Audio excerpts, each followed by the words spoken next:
Got it, not a problem. Let's get started. Baruch atah Adonai Eloheinu melech haolam, asher kiddushanu b'mitzvotav v'tzivanu l'suk b'divrei Torah. Varev na Adonai Eloheinu et divrei Toratcha b'finim v'yamcha beit Yisrael. V'niyeh anachnu v'tzetzenu v'tzetzemcha beit Yisrael. Kulani yodei shemech v'lomdei Toratech le'shma. Baruch atah Adonai amlemei Torah le'amo Yisrael. Amen. Baruch atah Adonai Eloheinu melech haolam, asher b'chabal mikol amim v'natan lanu et Torato. Baruch atah Adonai noten haTorah. Amen. Okay, let's go through everything. Please. Okay, give me 1 second, guys. All right, so we're going through the Mishnah Brura, section 182, by Rabbi Daniel Brody. We learned that if there are 3 or more people, it's ideal that one should bench on a cup of wine. This is known as kosher brocha, the cup on which brochas are made. Ideally, certain conditions are required with the kosher brocha, but they do not affect the validity of the kosher brocha. That just add significance and stature to it. So there's something called kos pagum. It's a blemished cup. If somebody has drunk from the cup or bottle or barrel of a wine, it should preferably not be used. This is known as kos pagum, a blemished cup. So it's quite common at Kiddush for a simcha where people use the same cup. These days, it's quite unlikely due to COVID-19. This is true by Kiddush and Havdalah as well. But if one touched the cup in which there's wine with one's finger, it does not make it pagum. So if I was listening to a brocha and I wanted to partake in the kosher brocha, after one has made the brocha and already drank on it, it's fine. Your drinking does not make it pagum for them. Personally, I really don't like it when somebody drinks from the cup before distributing to somebody else. I always make the excuse that wine's got some sort of sulfonamides or sugar in it, because I find it actually quite disgusting that somebody's drunk from it and passes it around. That's just my opinion. There are 2 easy ways to drink pagum.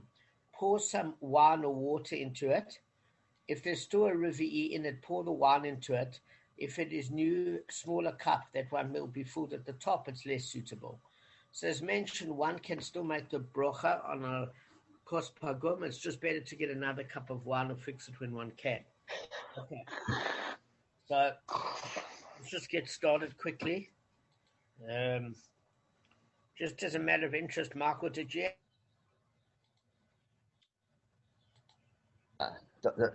You didn't do one last night, did you? Sure, we did. No, I didn't do that. No. Sure, I sent it on your. I saw it now. It's not a problem. So half an hour, we're going on to the next section. Okay. If you can catch it, it's like a bank robbery. It's quick. Okay. Let's just go on. We're on 20b3. So basically, the Gemara reports it was said concerning the case on which one benefits and this one does not lose. Rav Kahana said in the name of Rav Yochanan, he does not have to pay him rent. So, Michael, as we said yesterday, there are simply 3 default positions here.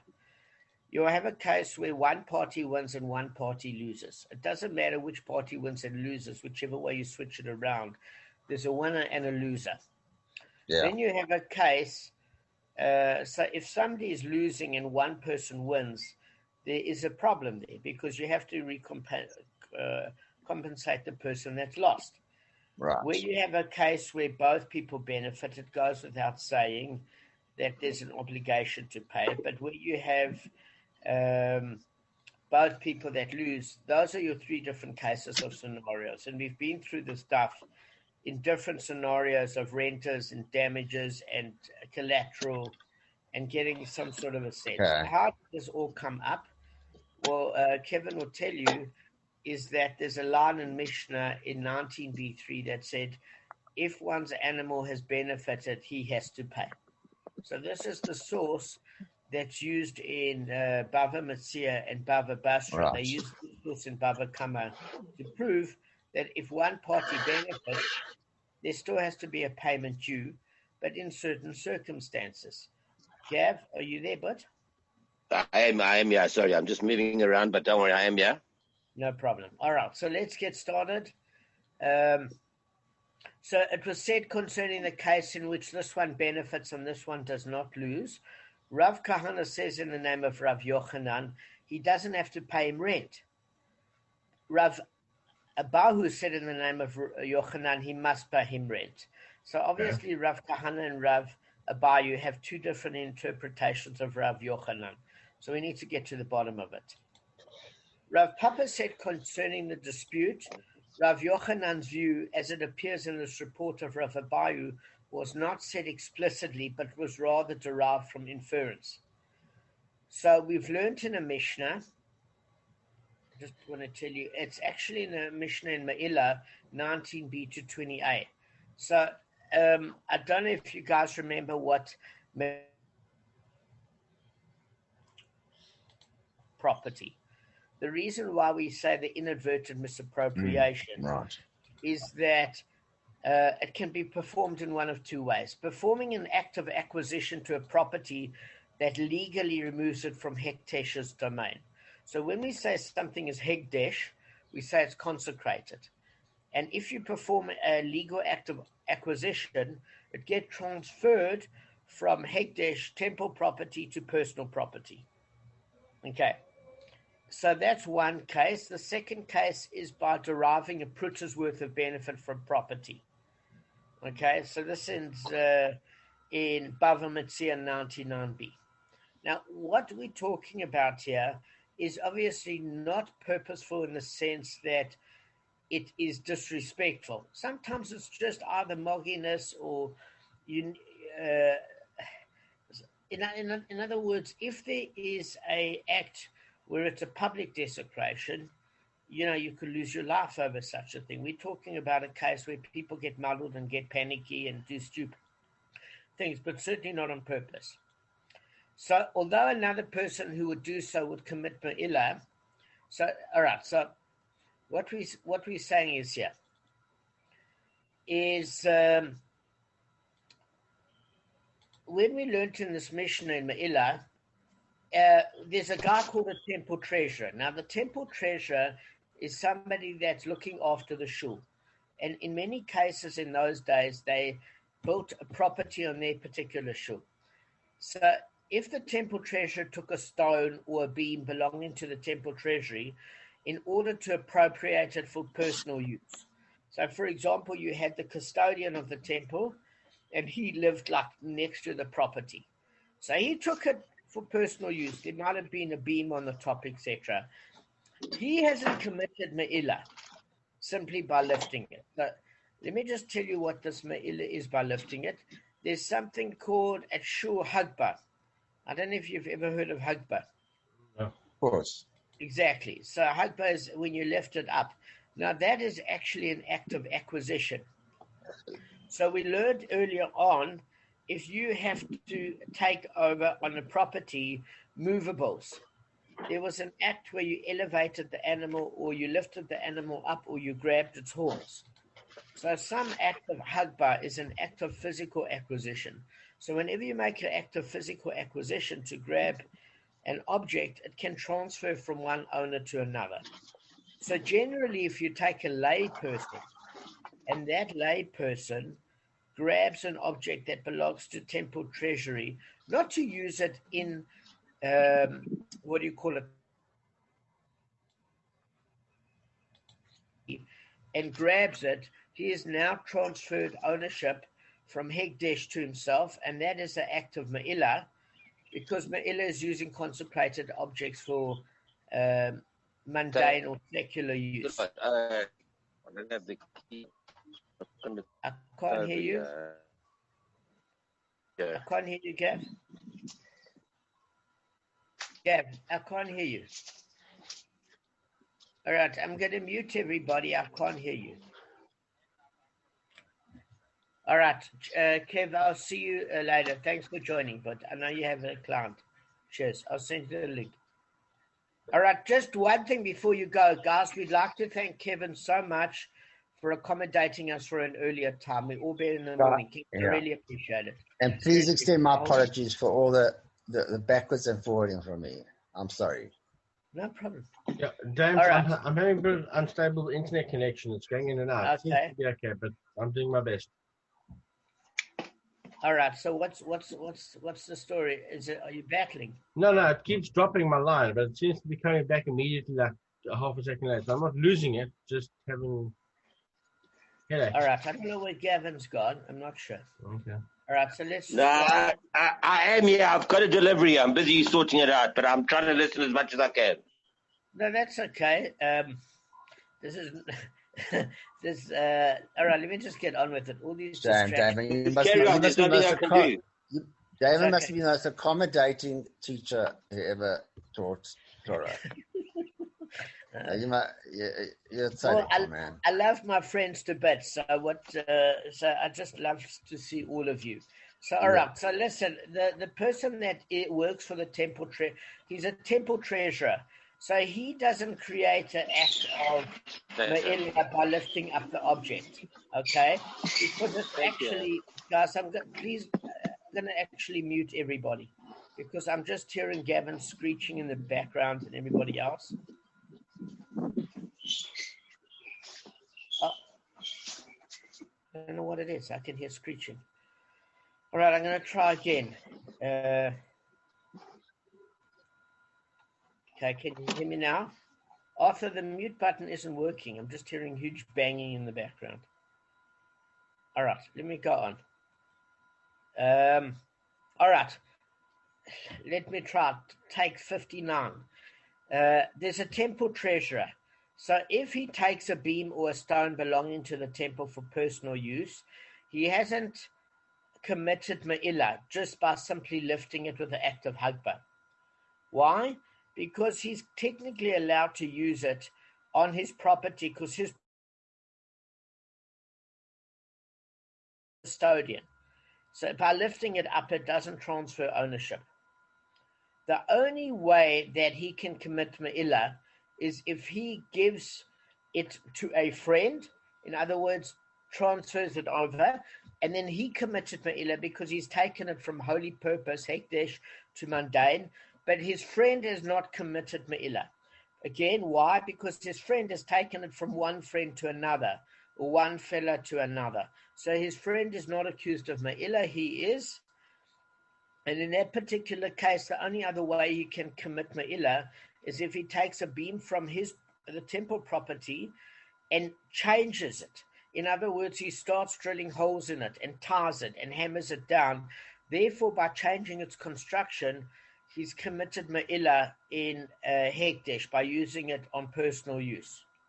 Sorry, can I ask a question? Sure. Okay, so obviously you're living on the temple property. Yeah. And he picks up something that's consecrated. Yes, I understand he's not acquiring it. Okay. But if he gives it to a friend, and you're saying the friend is not is not acquiring it. Yeah. But what? This is what I'm saying in one simple sentence, is that because he's the temple treasurer, he's allowed to get away with a little bit more. Okay, so for example, because his property is on the adjoining property of the temple, if he took a beam, a wooden beam, like we make a sukkah, a huge wooden beam, and he put it on top of his house, he doesn't constitute breaking the laws of Me'ilah as the temple treasurer, because firstly, he hasn't altered the beam. He hasn't started hammering into it or physically adjoining it to his house. That's number one. Number two, he hasn't derived benefit by living under it. In other words, one of the definitions of Me'ilah is you would have paid for that article had you bought it somewhere else. Meaning, if what we're saying is here, just give me one sec, is that if I took a carport that belonged to the temple, didn't have to be used in temple use, but it was temple property where people parked their cars under a shul. And I took that temple carport and I put it into my house. And I was parking my car under there and therefore derived benefit. Even if I'm not stealing it, the fact that that was meant for the shul, for shade awning and I'm using it, I've created me'ilah because I've actually what you call damaged it, not damaged it, used it by benefit of using that shade awning. So the minute you derive benefit, not paying by using somebody else's property, you're deriving benefit. And the second thing is to change the structure of the object. So all he's saying is the temple treasurer, if he takes a beam from the temple and puts it on his house, but he hasn't affixed it to his house, he's not then at that point transgressing me'ilah. He only transgresses me'ilah when he starts to use some of the beams to live underneath it. In other words, to get personal use. So I understand that. But, yeah, and I'll tell you how it's relevant now. But giving to a friend, so that's the part. Okay, so when he gives it to a friend, it's not his to give. So at that point, he's transgressing. He's stealing temple property to give it to a friend. He might use it. He may use it as a temple treasure. He cannot give it to a friend. Now, yes. All we're saying is that friend has not committed me'ilah, because at the point where he gives it to a friend, he's taking it from a friend. He's not taking it from the temple. It's his friend that took it from the temple, who's the temple treasurer. So his friend is not liable in Shemaim for me'ilah. Even though he's getting benefit, even though he may get benefit from that item. Yeah, because at that point, his friend just took it from his friend. It was the temple treasurer that took it from the temple. Yeah. If the temple treasurer took it to his friend, it's a normal person. Okay. So that's not me'ilah. Whether or not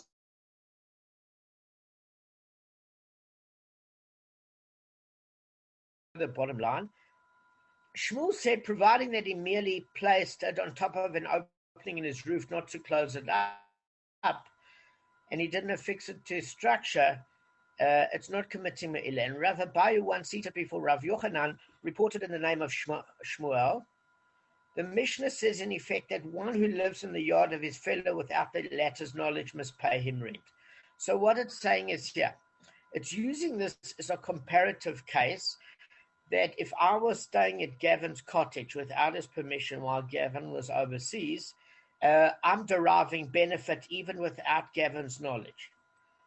And the problem that's happening here, bottom line, is that if the temple treasurer took a whole lot of beams and he's using it as a gazebo, where he has a braai, and then privately he's got family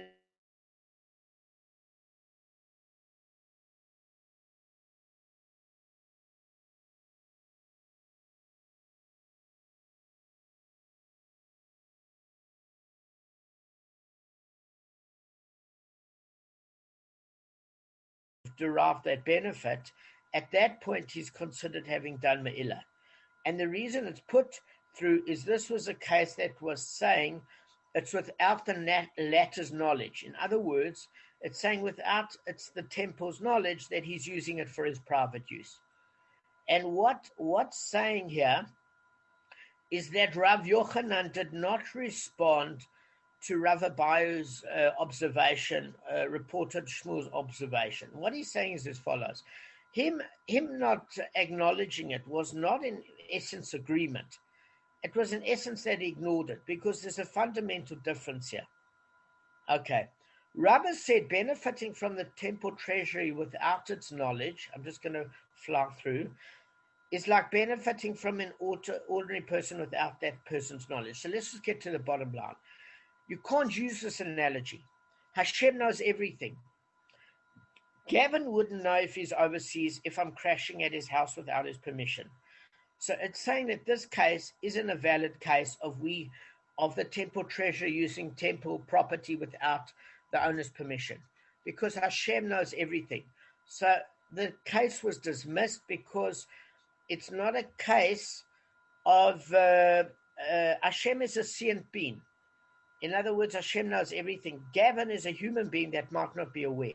So we're saying the only time this case is analogous to whether the one who benefits pays for that property can only be used if Gavin is overseas. He's aware that I've done it. He's heard from people, and he hasn't said anything to me so far. Or if Marco is living in South Africa in Sydney, and I crashed there with a sleeping bag, and he hasn't addressed the issue with me because he's waiting to calm down. Therefore, he's knowledgeable, but he hasn't addressed it with me yet. So he's saying that is the only case that can be compared to, because Hashem knows everything. So the default position of creating Me'ila, of using Hekdesh property, is always with the owner's permission, because the owner is Hashem, and Hashem is conscious of everything. So therefore, you can't use it as an analogy of the latter is staying there without the permission of or the knowledge of the owner. It means the owner, in fact, knows. He just hasn't addressed the issue. That's why it wasn't even addressed as an example. Bottom line. All right. So listen, we're going on to the next case. Let's just see how many minutes we've got. Okay, we've got 10 minutes. We've got enough time. Rav Abba Bar Zavda sent a request to Mari Bar Mar. Rav Huna said, whether one lives in the yard of his fellow without the latter's, must he pay him rent or must he not pay him rent? In the meantime, Rav Huna passed away, so Mari couldn't inquire of him directly. So Rabba, the son of Rav Huna, said to Mari Bar Mar, thus did my father, my master, say in the name of Rav, he does not have to pay him rent. And my father also said, one who rents a house from Reuven pays rent to Shimon. So the Gemara asks, what is the Shimon's involvement here?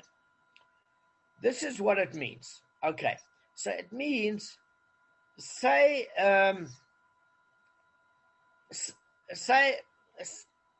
for example, a Marco is renting a house from Reuven, okay? And that house is actually found belonging to Shimon. In that particular case, what's happening is Reuven is, subleasing the house to Marco. So Reuven is going overseas for 6 months, and he wants to recover the rent back that he has to pay from the house because Shimon actually owns the house. But Reuven has given Marco the impression that he's actually the owner of the house. Then subsequently, Marco finds out that the true owner of the house is Reuven. So then Marco... Is Shimon. Is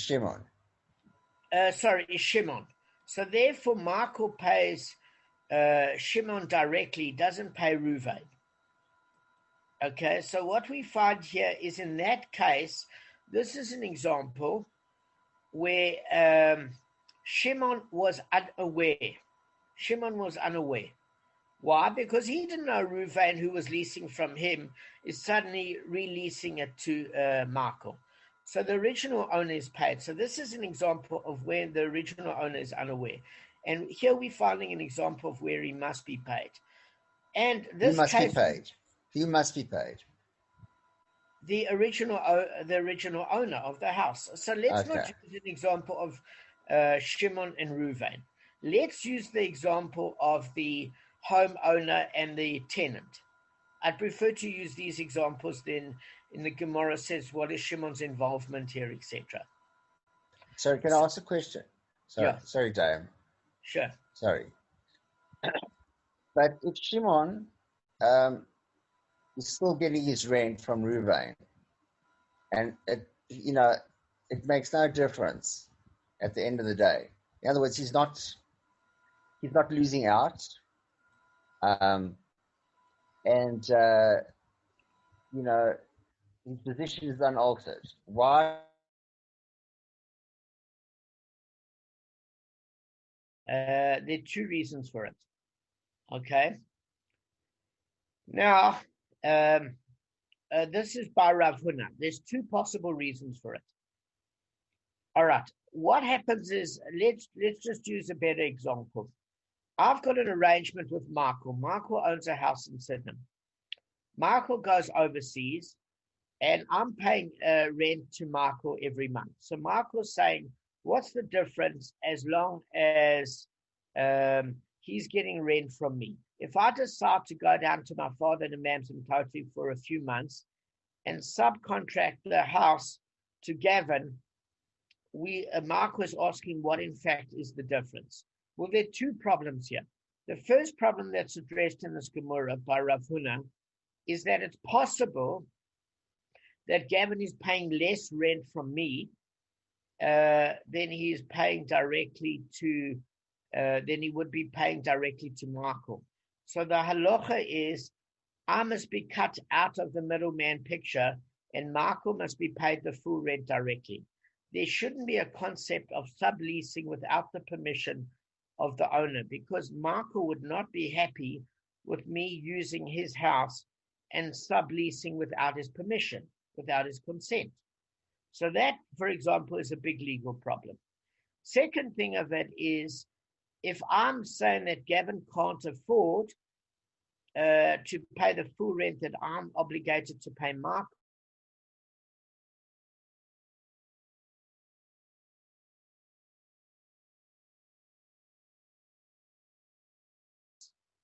so the reality is this ruling by Rav Huna is coming to teach that the tenant must pay the full prevailing rent, even if he had contracted a lower rent with Ruvain.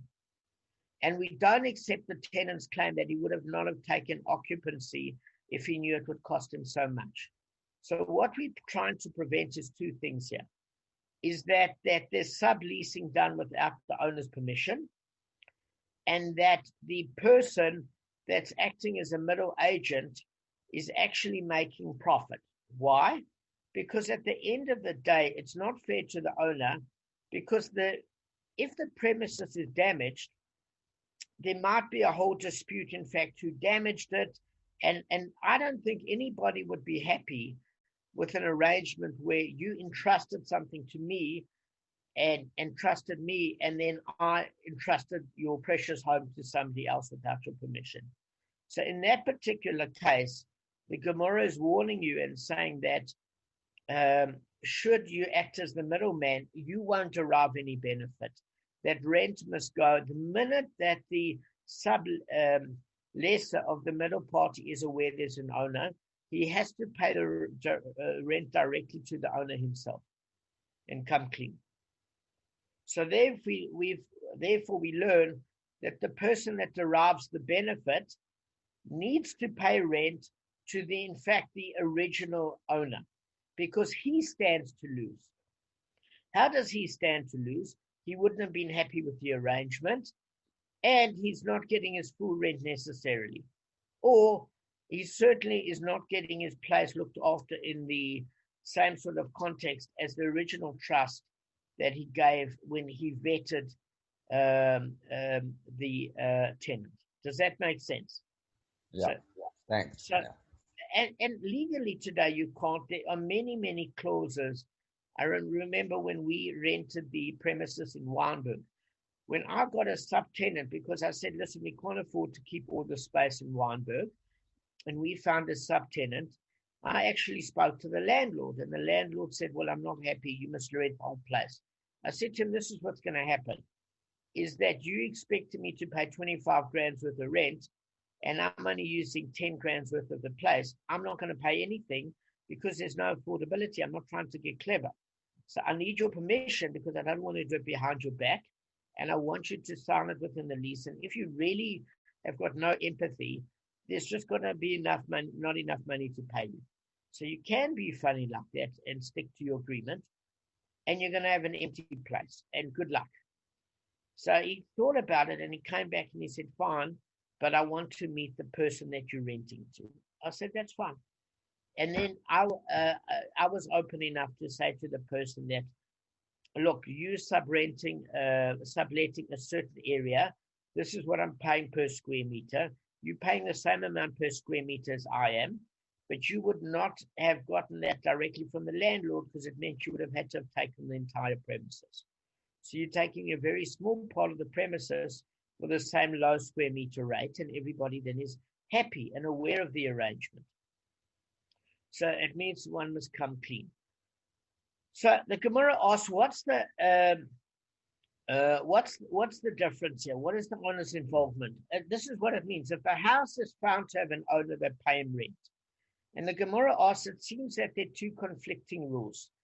The second rule refers to where the house is for rent, whereas the first ruling refers to where the house is not for rent. So what we learned is that the problem is that you don't have to pay the original owner when the house was not for rent. In other words, remember earlier on in the stuff, we said one derives benefit, but he wasn't renting out his cottage or the barn.